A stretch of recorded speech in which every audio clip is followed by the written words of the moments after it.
दिवसाची सुरुवात जर चांगली केली ना तर संपूर्ण दिवस आपला चांगला जातो। भलेही कितीही वाईट असं अनुभव येऊ दे दिवसभरातनं वगैरे, तरी आपला मूड फ्रेश असला ना सकाळपासून मग संध्याकाळपर्यंत रात्रीपर्यंत आपला मूड हा कायमच फ्रेश राहतो। तर आजच्या व्हिडिओत मूड कसा फ्रेश ठेवायचा हे मी सांगणार आहे।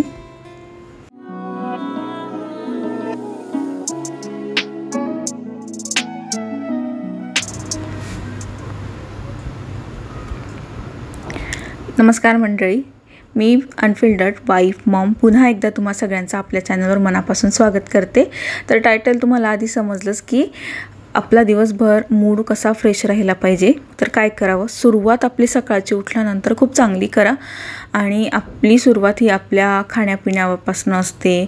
तर सगळ्यात आधी कोमट पाणी प्या, त्याच्याने काय होतं मूड पण फ्रेश होतो, प्लस पोट साफ होतं। जर आपलं पोट जरी साफ नसलं ना दिवसभरात तर काय होतं त्याच्यामुळे ना अनइझी होतं, आपल्याला डोकं दुखतं, बऱ्याचदा खायची इच्छा होत नाही, त्याच्यानेही आपला मूड जात असतो। म्हणून होईल तर पोटाची काळजी घ्या उठल्यानंतर आणि रोज लक्ष द्या, लवकर झोपा, म्हणजे लवकर उठाल आणि लवकर उठाल तर त्याच्यामुळे झोप आणि पूर्ण होईल आणि तुमचं पोटही साफ होईल। त्याच्यानंतर दुसरी गोष्ट येते शरीरासाठी, ती म्हणजे योगा। योगा हे फक्त शरीरावर नाही तर आपल्या मनावर सुद्धा काम करत असतं। म्हणून थोडं का होईना 5 ते 10 मिनिटाचा तुम्ही योगा करा, साधी स्ट्रेचिंग करा, काहीतरी एक करा।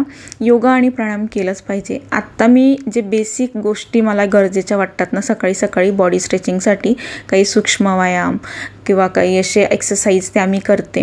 काही मलासन वगैरे, हे आसन केल्याने खूप दिवसभर चांगलं राहतं। हे आपल्या पेल्विकसाठी खूप चांगलं आसन आहे, म्हणून मी वेळात वेळ काढून हे आसन करते मलासन, आणि त्याचे सेट पण मारत असते। तुम्ही दुसरं कुठलंही आसन करा पण सकाळी योगा करा। त्याच्यानंतर प्राणायाम खूप जास्त गरजेचं आहे। प्राणायाम आणि मेडिटेशन, तुम्हाला जर दिवसभर फ्रेश राहायचं असेल, डोकोदुखी नसेल, तुम्ही वर्किंग वुमेन असाल ना तर तुमच्यासाठी प्राणायाम आणि मेडिटेशन खूप जास्त काम करतं, डोकं शांत ठेवतं, चिडचिड कमी होते यामुळे आपली, आणि सगळ्यात महत्त्वाचं तर मानसिक शांतता मिळते।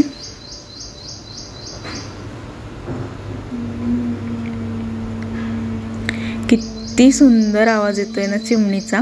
तर सकाळी सकाळी लवकर उठून प्राणायाम योगा करताना असा जो पक्ष्यांचा आवाज अनुभवायला मिळतो तो दिवसभरात तुम्ही कुठेही जाऊन शोधा तो मिळणार नाही। निसर्गाशी आपण एकजूट होतो, आपल्या आत्म्याशी आपण एकजूट होत असतो। त्याच्यामुळे सकाळी सकाळी तुम्ही ना नक्की हे सगळे अनुभव घ्या। तुमचा 100% दिवस जो आहे तो खूप छान जातो, स्वतः अनुभवलेला आहे आणि त्याच अनुभवातनं हा व्हिडिओ तुमच्याबरोबर शेअर करते आहे मी।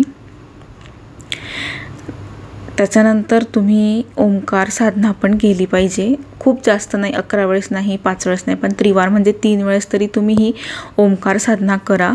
त्याच्याने पण आपल्या मेंदूमध्ये व्हायब्रेशन क्रिएट होता आणि जे आपला मेंदू चांगला ना तर पूर्ण बॉडी चांगली आणि मन चांगलं असं मला वाटतं। तर बघा, झोपेतनं जरी उठली तरी माझा चेहरा मला एकदम छान टवटवीत दिसत होता बिना आंघोळीचा। त्याचं म्हटलं की चला ही पण क्लिप तुमच्याबरोबर शेअर करावी। तर आत्ता जस्ट थोडंसं 5:30 पावणे 6 होण्यात आलेले होते। त्याच्यानंतर म्हटलं की चला बाहेर आवरून घ्यावं। तर हे क्लिप मी तुम्हाला असं की मी काम करते हे नाही दाखवायचं मला, हे याचं कारण वेगळं की मोकळी हवा जर आपल्याला हवी असेल ना, सकाळी छोटं शहर घ्या नाही तर मोठं शहर घ्या, शुद्ध हवा ही फक्त सकाळी सकाळी मिळत असते। आता वॉकला जाणं आपल्याला शक्य नसतं जर तुम्ही वर्किंग वुमेन असाल किंवा हाऊस वाईफ असाल, मुलांचे डबे वगैरे करण्यासाठी आपल्याला वेळ मिळत नसतो, पण असं तुम्ही 5-10 मिनटं जरी थोडेसे मोकळ्या हवेत आणि नैसर्गिक हवेत घालवले ना ते आपल्या बॉडीसाठी खूप छान असतात। म्हणजे सकाळची जी शुद्ध हवा असते ती आतमध्ये सामावून घ्यायची, भलेही तुम्ही काम करता करता का होईना पण सामावून घ्या। काही का असो ना, कामाच्या सोबत आपल्याला स्वतःला पण जपायचं आहे, काम तर सुटणार नाही, मग स्वतःला का सोडायचं, स्वतःला का विसरायचं कामासाठी, म्हणून कामही करा आणि स्वतःलाही जपा, हेच मला या व्हिडिओतनं तुम्हाला सांगायचं आहे। तर बघा, मी झाडू पण घेतला, तेवढ्या वेळात मला बाहेर खूप छान मोकळं वाटलं आणि झाडांना पाणीही टाकलं आणि दारं खिडक्या उघडे केले ना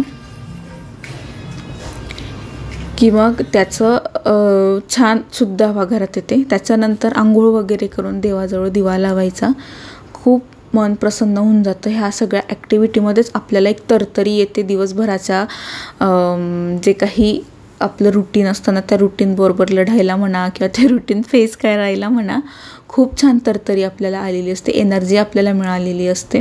तर त्याच्यात जसं योगाचा भाग आहे, त्याच्यानंतर आपला डाएट वगैरेचा भाग झाला, तसंच हा वर्शिप देवपूजेचा पण एक भाग असतो. खूप वेळ पूजा करत बसण्यापेक्षा रोज शांततेत दिवा लावा, नमस्कार करा, एखादी तुम्ही जे काही तुम्हाला भक्तिगीत वगैरे जे काही आवडत असेल, जप वगैरे, ते तुम्ही ऐका, मन प्रसन्न होतं. मला जे आवडतं ते मी सकाळी लावून देते घरामध्ये, कारण दिवसभरात वेळ मिळत नाही, आणि ते ऐकते. आणि जेव्हा जेव्हा असं हरल्यासारखं थकल्यासारखं फील होतं तेव्हा ते ऐकत असते.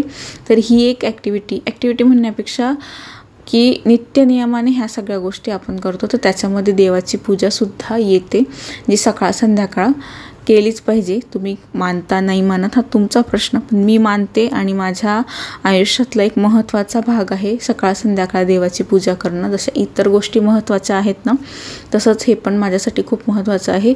ज्या दिवशी पूजा होत नाही मला खूप चुकल्यासारखं वाटतं, की आज काहीतरी चुकलं, किंवा मग अशी खंत असते की अरे माझ्याने पूजा झाली नाही, देवाजवळ दिवा लागला नाही. आणि दुसरं असं की उदबत्तीचा जो असं हे असतो ना, वास, स्मेल, तो संपूर्ण घरात सकाळी सकाळी जेव्हा दरवळतो ना, खूप छान वाटतं त्या वासाने, अगदी मस्त अशी सकाळ वाटते. ट्राय करून बघा, सकाळी 5:30-6ला जेव्हा तुमच्या घरामध्ये अगरबत्तीचा जो सुगंध दरवळेल ना, किती छान वाटतं. आंघोळ वगैरे केल्यानंतरच स्वयंपाक करायला घ्या. त्याच्यामुळे माझी म्हणते की आपण जसे असू, आपलं मन जसं असेल ना, तसं ते स्वयंपाकात जेवणात उतरतं. म्हणून होईल तोवर स्वतः आंघोळ वगैरे करूनच स्वयंपाक करायला घ्या. आता ते आपण कितपत मानतोय, माझ्यावरने कधी कधी घाई असली तर आंघोळ न करताही आपण डायरेक्टली किचनमध्ये जातो, त्या दिवशी जेवण चांगलंच बनतं. पण एखाद्या दिवशी ठीक आहे, पण पॉसिबल होत असेल तर रोज आंघोळ वगैरे करून देवपूजा करून मग तुम्ही स्वयंपाकघरामध्ये गेले आणि स्वयंपाक केला तर ती एक चांगली गोष्ट असते. त्याच्यानंतर तुम्ही जॉब वगैरे करत असाल किंवा नसेल करत तरीसुद्धा घरातलं सगळं आवरून झाल्यानंतर छान तयार व्हा, स्वतःसाठी ना की दुसऱ्यांसाठी. मस्त तुम्हाला जेवढं आवडतं तेवढा मेकअप करा. असं खूप जास्त मेकअप नाही करायचा, पण थोडासा टचअप द्या आणि आरशात पाहून स्वतःला म्हणा की आहे, मी जशी आहे तशी खूप छान आहे, मी खूप आवडते, आणि कोणाचं असो नसो माझं माझ्यावर खूप प्रेम आहे. ही गोष्टही आपल्याला एक वेगळ्या लेव्हलचं ना, असं काय सांगू आता, खूप आनंद देऊन जाते. ॲक्च्युली शब्द नाही म्हणून म्हणते की आनंद देऊन जाते. माझी हेअरस्टाईल इथे थोडी मेसी झाली, मला नंतर लक्षात आलं ते व्हिडिओ बघितल्यानंतर. सुरुवातीला मी सकाळी घाईमध्ये पटापट तयारी केली शूटच्या नादात, तर मग त्याच्यामुळे लक्षात नाही आलं. पण आता व्हिडिओ बघितला तेव्हा म्हटलं अरे थोडंसं मेसी झालं होतं ते, बट इट्स ओके. तर अशीच छानशी तयारी करून आपण घरी पण राहिलो तरी छान तयारी करा. आपण घरी राहिल्यानंतर बऱ्याचदा केस विंचरत नाही, टिकली लावत नाही, चेहरा पण एकदा धुतो, याच्याने जास्त निगेटिव्हिटी आपल्या मनात येते, आळस येतो आणि आपल्याला दिवसभर फ्रेश वाटत नाही. पण जर असं छान तयार झालं ना तर मग दिवस पण छान दिसतो आणि आपण स्वतःला आरशात बघून कितीतरीदा स्माईल देतो, अगदी अशी.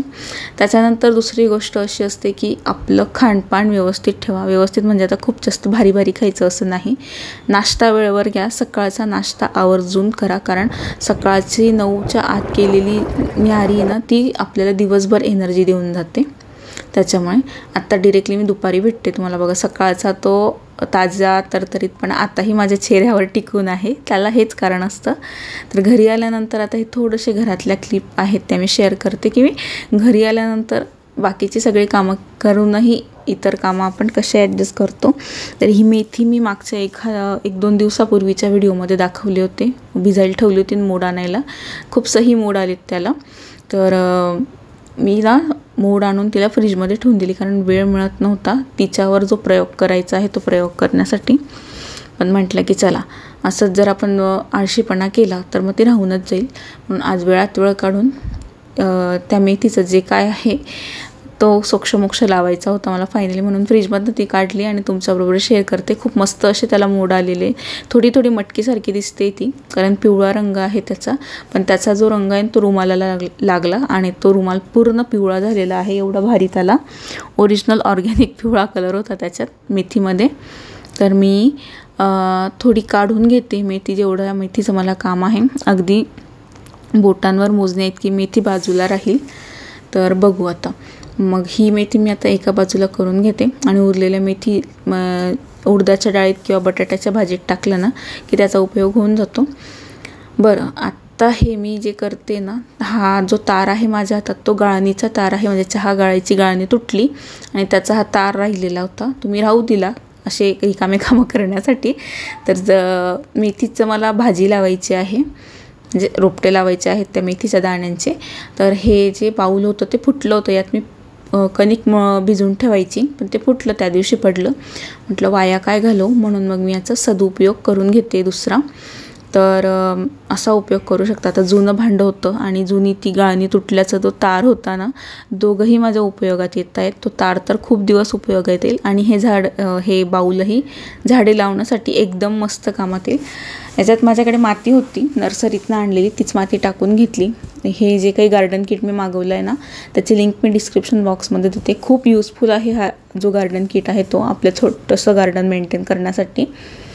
त्याच्यानंतर शेतामध्ये नाही का असं नांगरणी करून ते मध्ये मध्ये असं लाईन्स बनवलेल्या असतात आणि त्याच्यामध्ये बिया टाकतात. मला प्रॉपर नाही माहिती आता एक्झॅक्ट काय म्हणतात त्याला, माझ्या भाषेत सांगते. तर तसं करून घेतलं आणि थोड्या ज्या मोड आलेले मेथी दाणे होते ना ते पसरवून घेतलेले आहे. होप सो की हे सक्सेसफुल व्हावं. मला जास्त काही नॉलेज नाही आहे झाडांचं, पण मला झाडं लावायला खूप आवडतात, पण एवढं डीप नॉलेज मी घेत नाही. फक्त मला फुलं वगैरे खूप आवडतात. तर आता मला म्हटलं याला सूर्यकिरणं पण मिळाली पाहिजे, प्रॉपर हवा पण मिळाली पाहिजे, म्हणजे छान येईल. मेथी वगैरे लावून झाल्यानंतर आम्ही निघालो बाहेर. तर पाऊस झालेला होता बऱ्यापैकी जळगावला. तर आत्ता आम्ही जात आहोत निधीच्या कामासाठी, कारण एक काम होतं निधीसाठी. ते असं की निधीसाठी स्केटिंग शूज घ्यायचे होते. ॲक्च्युली ती नाही म्हणत होती स्केटिंग घ्यायचं, पण आमच्या दोघांचं होतं की घे तू. म्हणजे एक छान असतं की स्केटिंग जे असतं ना आपल्या आईवडिलांचं, की जे आपल्याला आवडतं की आपल्याला मिळालेलं नाही, आपल्या मुलांसाठी करायचं. तर लहानपणी मला स्केटिंगची खूप जास्त आवड होती, पण नाही करू शकली. पण आत्ता तिच्यासाठी तिला दाखवलं, समजवलं आणि तिला आवडलं. असं आम्ही प्रेशराईज नाही केलेलं. ती नाहीच म्हटली असती तर आम्ही सोडून दिला असताना. तिला समजवल्यानंतर तिच्यातच खूप क्युरिओसिटी आली आणि ते घेतल्याबरोबर तिला असं झालं की हे सगळं कधी घालून मी एकदम फास्ट स्केटिंग करायला लागते.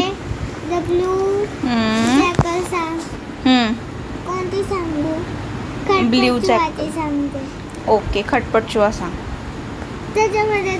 त्याच्यानंतर घरी आलो आणि आता झोपतानाचा व्हिडिओ आहे. तर मॅडम मला स्टोरी सांगतात, आमच्या निधी मॅडम. उलटं होतं ते, ती स्टोरी सांगण्याच्या मी तिला स्टोरी सांगते. तर आजचा हा व्हिडिओ कसा वाटला मला नक्की कमेंट करून सांगा. पॉझिटिव्ह राहा, रिफ्रेश होण्यासाठी ज्या मी ट्रिक्स सांगितल्या त्या नक्की वापरून बघा, खूप फायदेशीर आहेत. तर भेटूया पुढच्या व्हिडिओत. व्हिडिओ आवडला असेल तर व्हिडिओला नक्की लाईक करा, कमेंट करा, शेअर करा आणि चॅनलवर पहिल्यांदा असेल तर आठवणीने चॅनल सबस्क्राईब करा. तोपर्यंत काळजी घ्या. Stay positive, stay healthy, stay beautiful and stay fantastic and energetic. Bye bye, good night.